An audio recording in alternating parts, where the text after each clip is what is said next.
Most people were hyped when they saw the Donkey Kong Bananza trailers, and honestly, so was I. But now, after a few hours of actually playing this game, wow, Nintendo actually cooked this time. That's right, I know a lot of you guys clicked on this expecting a rant or some kind of what went wrong video, but the truth is, this game is amazing so far. And I don't see that changing the deeper I get into these caves. Donkey Kong Bananza feels like a mashup of other amazing Nintendo games, but every single piece is reimagined to make something fresh and fun. The team behind Mario Odyssey is back, and yeah, you can feel those Odyssey vibes instantly with this game. But what surprised me the most is this doesn't feel like a copy and paste of Mario Odyssey. It's a breath of fresh air in a gaming world that has felt a little stale and boring over the past few years. And Odyssey isn't the only game that influenced this masterpiece. I picked up stuff from the open world Zelda games and of course the classic Donkey Kong games. I noticed awesome little Easter eggs and references even in just the first hour of this game. From iconic songs to subtle little visual callbacks to past Donkey Kong games. This game feels like it has the love and legacy of the entire franchise and other Nintendo games all behind its back. Sure, there are some obvious ones, like bananas are basically this game's version of power moons from Mario Odyssey, but it goes way deeper than that. For example, Bananza brings in its own version of shrines, just like in Breath of the Wild, but it puts a Donkey Kong twist on them. Some of these challenges are super difficult and some are super creative, and they don't feel boring in the slightest. I can already see people arguing that they're even better than the Zelda shrines. Then there's stuff you might not even notice right away, like the climbing. It's got the same freeform feel as Breath of the Wild, except instead of slowly scaling a mountain and running out of stamina, Bananza says, what if you could climb at 100 miles per hour forever with no stamina? Wouldn't that be fun? And they're right, it's super fun. I haven't even gotten to this part yet, but I know the game eventually lets you transform into different creatures. And that looks like Mario Odyssey's capping mechanic taken to the extreme. All these systems that are clearly inspired by Nintendo's other games, but they've been rebuilt to fit Donkey Kong's world in a way that feels fresh and not just reused. The most smashing part of Donkey Kong Bananza is, well, you guessed it, it's the smashing. I thought the idea of destroying the world looked pretty cool in the trailers, but I honestly wasn't sold on it and I kind of figured it would get old pretty quick.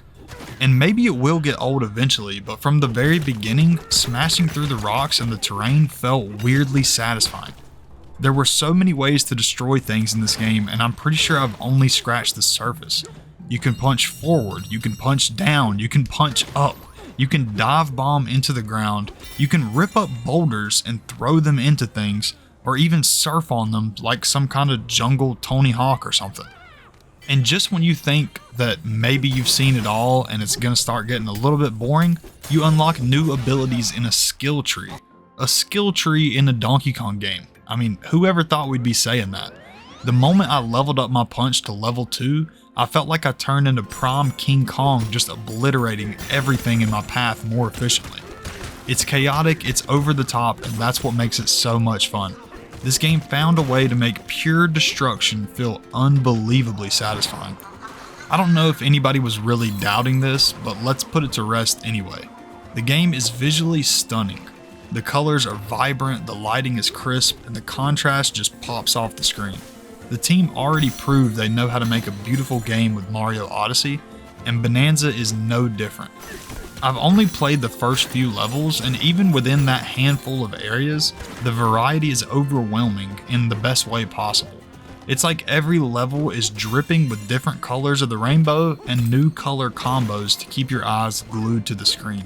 Every level is showing off a new palette, and I'm all here for it. Except this green Donkey Kong skin. I have no idea who asked for this, but, you know, I guess somebody might like it. But seriously though, if this is how the game starts, I can't wait to see what those later levels might have in store.